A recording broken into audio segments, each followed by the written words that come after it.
Hi julle, Lawrence hier by PD Cycles. So die belangrikheid van die reisseisoen wat op pad is en jou fiets wat moet reg wees, hier is 'n paar pointers vir julle. So die heel eerste pointer is, maak seker jou wiele is styf. As jy tubeless wiele het, haal jou wiele af, skit hulle, hoor of daar nog sy juice in is. As dit 3 maande in is, haal dit uit, want dit separate en dan is dit net water, dan gaan dit nie seël nie.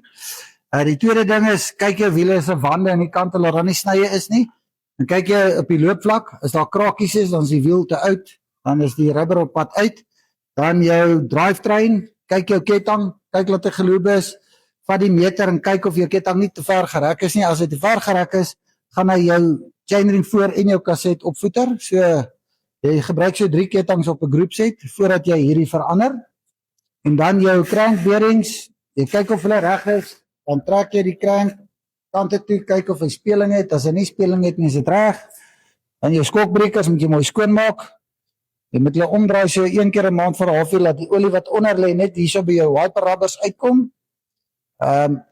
Check jou headset bearings dat hulle nie krakerig is nie, en anders gaan hulle jou frame beskadig. En dan jou pivotpunte en kyk dat jou saal vas is.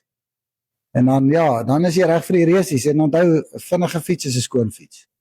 So ons doen ook dienste, 790 diens is 'n reisdiens. Wat ons doen is, ons kyk jou bearings, in jou wiele, jou crank, jou headset in jou voorwiel. Dan ook meet ons die ketting, ons maak dit alles skoon, ons was die fiets. Ons stel jou ratte vir jou in, wat soos 'n gearset is, so dit is goedkoop om dit so te doen, en hy is mooi skoon gewas. As jy 'n dubbel suspensie het, raak dit bietjie duurder, dan strip ons alles, ons doen vir jou 'n pivot service as well. So 4,5 vir 'n pivot service. Ons check die droppers vir jou, dat hy mooi meganies reg is.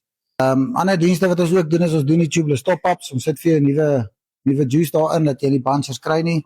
Ons ruil die tubes as jy tubes het, en ons troe die wiele. So 'n reguit wiel help ook. As 'n wiel off balance is, dan breek hy speke en hy voeter jou op en dan val jy kliphard. Voel of iemand 'n stok in jou wiel gedruk het. Ja, dan sien ons julle die 7de Maart by die XCO. Wag vir julle by die beginlyn. Gaan awesome wees. Ons het baie oulike goedjies vir julle in store.